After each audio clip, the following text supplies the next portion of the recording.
नमस्कार जय। राष्ट्रीय शिक्षा नीति 2020 हालांकि 2020 में ही आ गई थी, पर अभी इसको लागू किया जाना है और अब इसको लेके एक बड़ा विवाद खड़ा हो गया है, जो कि इसी के अंतर्गत आने वाले त्रिभाषा सूत्र को लेकर के है। देखो, तीन भाषा फॉर्मूला जो है इसको लेकर के विवाद है। क्या है पूरा मामला, वही जानने की कोशिश करेंगे इसमें। और क्यों जो दक्षिण के राज्य हैं वो इसका विरोध कर रहे हैं, जैसे कि तमिलनाडु से हमने बिल्कुल तीखी प्रतिक्रिया आते हुए देखी, उन्होंने इसको अपनाने से मना कर दिया और उसके बाद जो टसल है केंद्र सरकार और राज्य सरकार के बीच में वो शुरू हो गया है। तीन भाषा फॉर्मूला पहले तो हम जान ले कि अभी से नहीं है ये, बल्कि इसकी सबसे पहले बार जो शिक्षा आयोग बना 1964 से 66 के बीच में, उसमें इसको रखा गया, जिसको कि हम कोठारी आयोग भी कह सकते हैं। तो कोठारी आयोग द्वारा इसके बारे में बात की गई थी। भाषाई विवाद को खत्म करके और राष्ट्रीय एकता अखंडता को बनाने के लिए इस फॉर्मूले को लाया गया।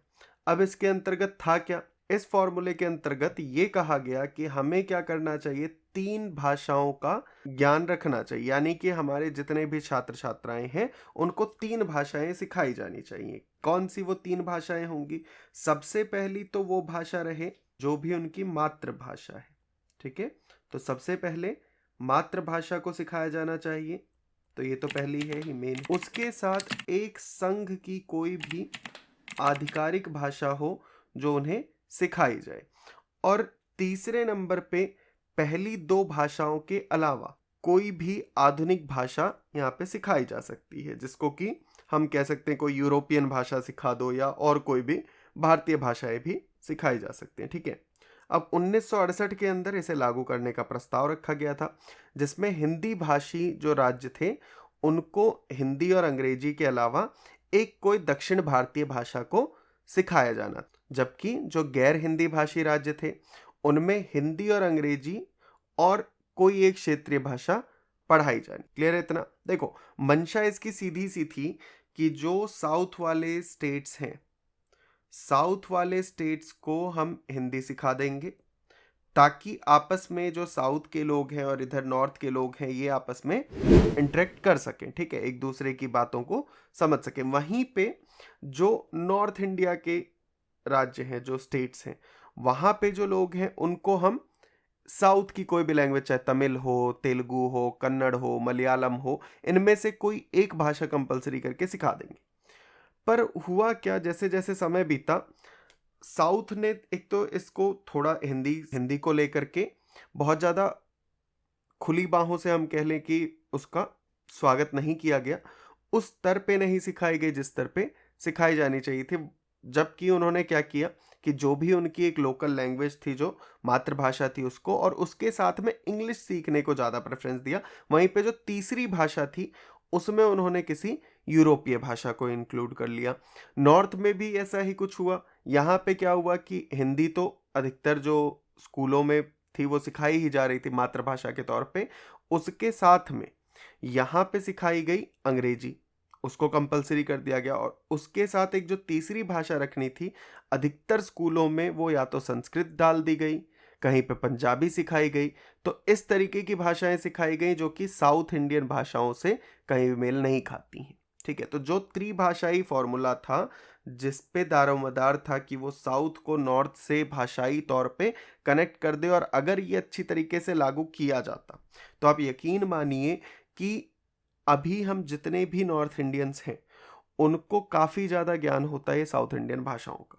और फिर जो साउथ इंडिया के भी लोग हैं उन्हें कहीं पे भी ये भय नहीं सताता कि ये हमारे अगेंस्ट साजिश की जा रही है, हमारी भाषाओं को ख़त्म करने की साजिश की जा रही है, या हिंदी हमारे ऊपर थोपी जा रही। तब हो सकता था कि वो भी खुशी खुशी इन भाषा हिंदी को अपनाते और उसको भी सीखने की कोशिश करते, और हमारा जो तारतम्य था वो अच्छे तरीके से स्थापित हो जाए। तो यही त्रिभाषाई सूत्र जो है वो अभी मातृभाषा में जो शिक्षा है उसको देने के लिए किया गया।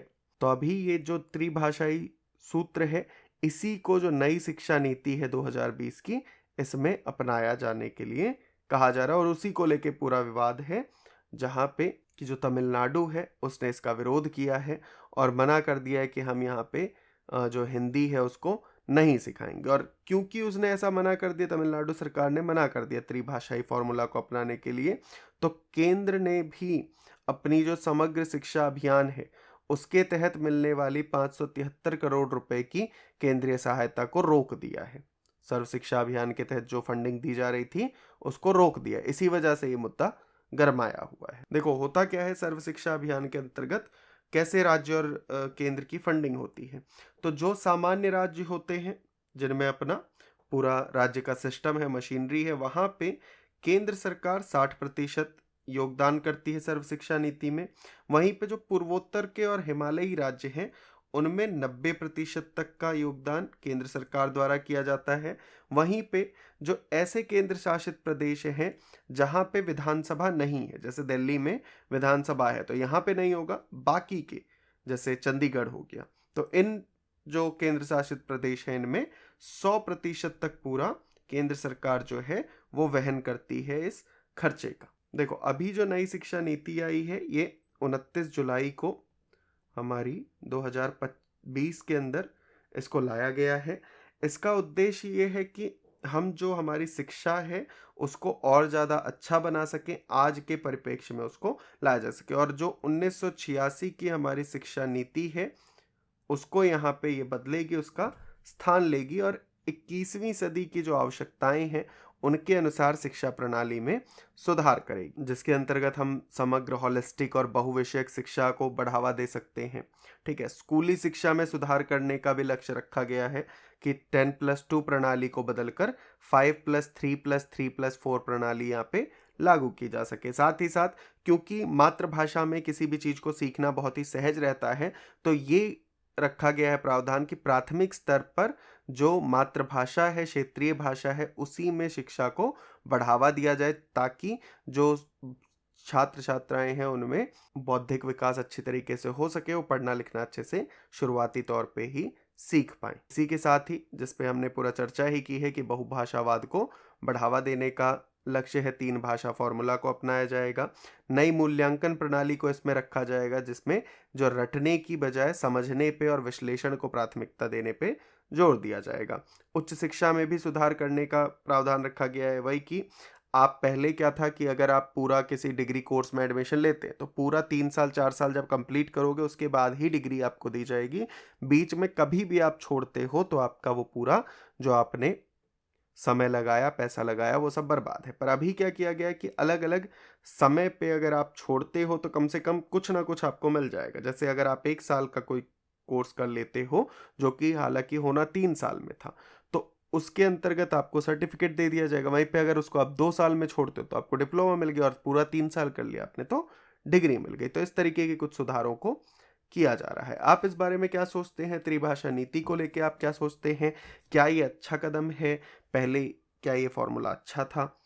अपनी राय कमेंट में जरूर बताएं। वीडियो को लाइक कर लीजिएगा, चैनल पे नए हैं सब्सक्राइब कर लीजिए। इसी तरीके की अन्य वीडियोस के लिए मिलते हैं आपसे नेक्स्ट वीडियो में। तब तक के लिए अपना और अपनों का बहुत सारा ध्यान रखें।